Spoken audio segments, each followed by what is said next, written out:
नमस्कार. भक्तिप्रिया चॅनलवर आपले खूप खूप स्वागत आहे. प्रत्येक घरात देवघर असते किंवा देवासाठी ठेवलेली जागा असते. जिथे असलेली सकारात्मक ऊर्जा त्या घराला बांधून ठेवते. घरातील लोकांना प्रत्येक संकटात तिथूनच बळ मिळते. हिंदू धर्मात पूजेला खूप महत्त्व आहे. या माध्यमातून आपण देवाप्रती आदर व्यक्त करतो आणि देवी देवतांचा आशीर्वाद मिळवतो. देवाची पूजा करण्यासाठी आणि बसवायला आपण घरात देवघर बांधतो. वास्तुशास्त्रातही देवघराला अनन्यसाधारण महत्त्व आहे. असे म्हटले जाते की देवघर हे घरातील सर्वात सकारात्मक स्थान आहे, ज्यामुळे घरात सुखसमृद्धी राहते.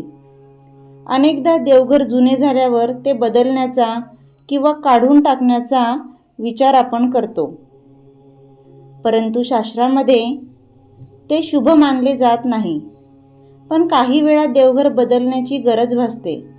अशा परिस्थितीत जुन्या देवघराचे काय करायचे, नवीन देवघराची स्थापना कशी करावी, कोणत्या दिवशी स्थापित करावे, देवघराचे नियम कोणते असावे आणि देवघर कोणत्या दिशेला असावे, हे आपण आजच्या व्हिडिओमध्ये पाहूया. त्या अगोदर चॅनलला सबस्क्राईब केले नसेल तर नक्की सबस्क्राईब करा. नवीन देवघराची स्थापना केव्हा करावी? चैत्र, फाल्गुन, वैशाख, माघ, ज्येष्ठ, श्रावण आणि कार्तिक हे मंदिर स्थापनेसाठी सर्वोत्तम मराठी महिने आहेत. या सर्व महिन्यात तुम्ही तुमच्या घरात मंदिर स्थापन करू शकतात. घरात मंदिर स्थापनेसाठी केवळ महिनाच नाही तर दिवसही महत्त्वाचा असतो. सोमवार, बुधवार, गुरुवार आणि शुक्रवारी तुम्ही घरामध्ये मंदिराची स्थापना करू शकतात. केवळ मंगळवार, शनिवार आणि रविवारी घरात मंदिराची स्थापना करू नये. याशिवाय घरातील मंदिराची स्थापना नेहमी अभिजित मुहूर्तावर करावी.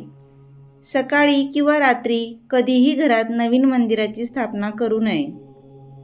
मंदिराची स्थापना करण्यासाठी तुम्ही नवरात्री, रामनवमी, जन्माष्टमी, श्रावण, दिवाळी इत्यादी सण देखील निवडू शकतात. एवढेच नाही तर मंदिराच्या स्थापनेच्या दिवशी शुभ नक्षत्राची काळजी घ्यावी. पुष्प, उत्तरा फाल्गुनी, उत्तरा आषाढ, रेवती, रोहिणी, अश्विनी, श्रावण आणि पुनर्वसू नक्षत्र हे मंदिर स्थापनेसाठी अत्यंत शुभ मानले जाते. घरात मंदिर कोणत्या दिशेला असावे हा प्रश्न सर्वांनाच असतो. वास्तूनुसार घरामध्ये ब्रह्मस्थानावर मंदिराची स्थापना करावी. घराच्या मध्यभागी ब्रह्मस्थान आहे. याशिवाय घराच्या ईशान्येला मंदिराची स्थापना करू शकतात. घराच्या उत्तर पूर्व दिशेला ईशान्य म्हणतात. या दिशेला कोपऱ्यात मंदिर ठेवावे. मंदिराची स्थापना दक्षिण आणि पूर्व दिशेला कधीही करू नये. जेव्हा तुम्ही पूजा कराल तेव्हा तुमचे तोंड पूर्व दिशेला असावे. तसेच तुम्ही ज्या ठिकाणी मंदिराची स्थापना केली आहे त्या ठिकाणी पुरेसा प्रकाश मिळेल याची काळजी घ्यावी. पूजेच्या खोलीत सूर्याची किरणे आली तर ते अधिक शुभ असते. घरातील जुन्या देव्हाऱ्याचं काय करावं? कोणाला द्यावा की विसर्जित करावा? ज्योतिषांच्या मते घरात ठेवलेले देवघर सकारात्मक ऊर्जेने भरलेले असते. जेव्हा आपण आपल्या घरात पूजा करतो तेव्हा त्याची ऊर्जा देखील आपल्या घरात राहते. त्याच वेळी जेव्हा तुम्ही ते विकण्याचा किंवा कुणाला देण्याचा विचार करतात तेव्हा त्याची सर्व सकारात्मक ऊर्जा त्याच्यासोबत जाते. जर तुम्ही तुमचे देवघर कुणाला देण्याचा किंवा विकण्याचा विचार करत असाल तर जुन्या मंदिरातून सर्व देवी देवतांची मूर्ती किंवा चित्र काढण्यापूर्वी नव्या मंदिराची पहिले पूजा करून घ्यावी. त्यात देवतांची ब्राह्मणांकडून मंत्रोच्चाराने विधिवत स्थापना करून घ्यावी. नवीन देवघरात पूजा केल्याने मंदिरात ऊर्जेचा संचार होतो. दुसरीकडे जुन्या देवी देवतांच्या मूर्ती किंवा चित्रे काढायची असतील तर ती पाण्यात टाकू नका.